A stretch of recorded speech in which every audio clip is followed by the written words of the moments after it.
अस्सलाम वालेकुम, welcome back to my another video. आप देख रहे हैं किचन विद कौसर। और किचन विद कौसर में आज बहुत ही मज़ेदार से पेशावरी चपली कबाब बनने लगे हैं। तो पेशावरी चपली कबाब बनाना बहुत आसान है और बहुत ही मज़ेदार बनते हैं। तो ये मैं आपको बताऊंगी मैंने कैसे बनाए हैं। तो चलिए आइए स्टार्ट करते हैं। कीमा लिया है मैंने 1 किलो और इसको मैंने मशीन से निकलवा लिया था। तो आपने मशीन से निकलवा लेना है। और ये मैंने हरी मिर्च ली थी तकरीबन 100 ग्राम। तो इनको मैंने बहुत अच्छी तरह चॉप कर लिया था। तो ये चॉप करके इसमें डाल दें आप। लहसुन अदरक 1 टेबल स्पून है, पिसा हुआ लिया है मैंने। ये आपने एक एक चम्मच लेके तो इसमें इस तरीके से डाल देना है। और फ्रेश होना चाहिए, बासी बिल्कुल भी ना हो। और प्याज ली थी मैंने बड़े साइज़ की 2 अदद और इनको चॉप कर लिया था। और इनका पानी निचोड़ के इसको भी हम इसमें डाल देंगे। पानी बिल्कुल भी नहीं होना चाहिए। तो आप इसमें ये प्याज डाल दें इस तरीके से। और इसमें डालूंगी मैं कुछ मसाले भी और टमाटर भी। और ये टमाटर है, देखिए मैंने आधा टमाटर लिया था, इसको चॉप किया है। तो ये डाल दें इसके अंदर। अगर बड़ा है तो आधा, छोटा है तो 1। और ये हरा धनिया डाल देंगे आधी प्याली इसके अंदर। और ये कुटा हुआ धनिया है साबुत, तो ये लिया है मैंने 4 टेबल स्पून, तो ये भी डाल देंगे इसके अंदर। और ये ज़ीरा है कुटा हुआ, तो 1 टेबल स्पून भर के लिया था, ये भी डाल देंगे इसके अंदर। और ये है कबाब चीनी का पाउडर, ये है 1 टीस्पून, ये भी इसमें डाल देंगे। इसकी बहुत अच्छी खुशबू आती है, बहुत अच्छे कबाब बनते हैं। और हल्दी ली है 1 टीस्पून, नमक हस्बे ज़रूरत 1 टेबल स्पून भर के लिया है। और सूरज मिर्च पाउडर लिया है 1 टेबल स्पून भर के। नमक और मिर्च आप अपने टेस्ट के हिसाब से रखें।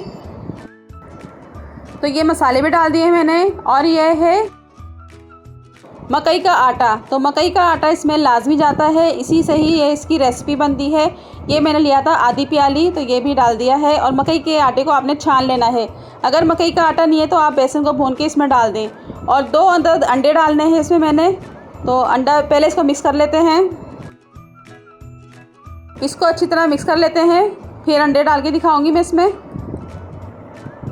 और बर्तन छोटा था, बर्तन मैंने चेंज कर लिया है, तो आसानी से इसमें मिक्स हो जाएगा। उसमें मिक्स नहीं हो रहा था, तो इसको अच्छी तरह मिक्स कर लें।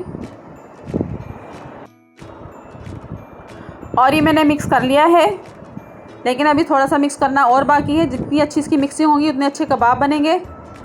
अंडा डाल देंगे इसके अंदर, 2 अंडे डालने हैं आपने, तो 2 अंडे मैं डालूँगी इसमें। अभी मैंने 1 डाला, तो 1 मैं बाद में डाल दूँगी।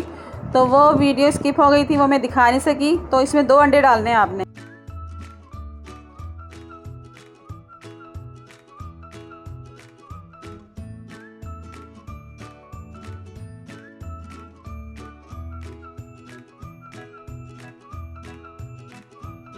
अब इसमें जाएगा गरम मसाला 1 टीस्पून। तो इसमें गरम मसाला डाल के फिर मिक्स करेंगे।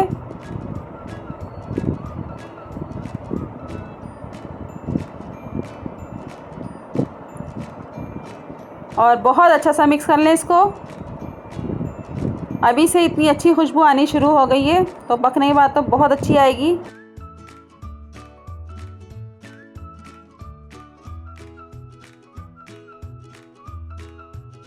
और इसको मिक्स करने के बाद आप इसको रख भी सकते हैं रात भर के लिए। तो सुबह आप बना सकते हैं, यानी कि 2-3 घंटे रख लें, 4 घंटे रख लें, जितना अच्छा रखा जाएगा तो बहुत ही अच्छे बनेंगे। तो मैं इसको मिक्स करने के बाद कवर करूँगी 2 घंटे के लिए। तो 2 घंटे बाद मिलते हैं। और 2 घंटे हो चुके हैं और ये देखें बहुत अच्छा सा मसाला मिक्स हो चुका है हमारा। इसको एक दफ़ा और मिक्स कर लेते हैं।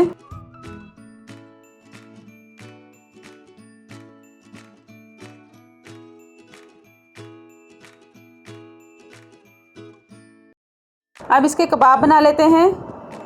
पहले अच्छी तरह इसको दबा लें इस तरीके से। और कबाब बड़े साइज़ का बनता है, तो ये मैं बड़े साइज़ का बना के दिखाऊंगी। इस तरीके से करते जाएं आप, बड़ा होता जाएगा ये। और ये बन चुका है।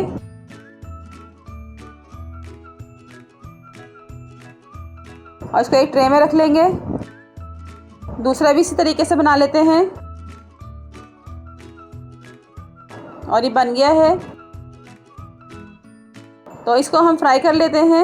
और शैलो फ्राई करना है, डीप फ्राई नहीं करना।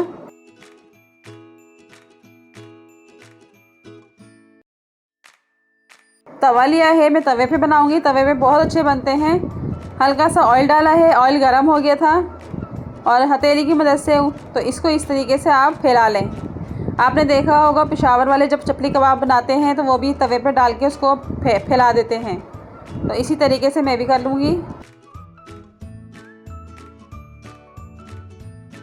और 1 मिनट हो चुका है, 1 मिनट फ्राई करिएगा आप नीचे से, और दूसरी साइड से भी 1 मिनट फ्राई करेंगे। देखें कितनी अच्छी सी रंगत आई है, जले बिल्कुल भी ना ये। स्लो आंच पे आपने इसको फ्राई करना है। तो इसी तरीके से 1 मिनट नीचे से करेंगे, फिर पलटा के 1 मिनट से करेंगे, फिर उसको दूसरी साइड से हम फिर करेंगे, यानी कि 3-4 दफ़ा हमने इस तरीके से करना है, फिर ये अच्छे से फ्राई होंगे। और देखें बहुत अच्छे से फ्राई हो चुके हैं, कितनी अच्छी रंगत आई है।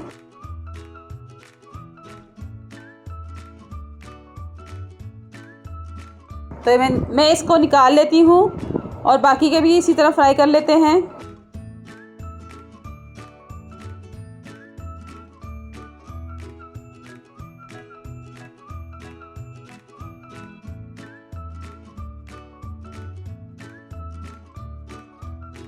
और देखें कितना अच्छा लग रहा है। कबाब हमने रखा है तवे पे, दूसरा भी रख दिया है। अब इसके ऊपर मैं ऑयल डाल दूँगी इस तरीके से।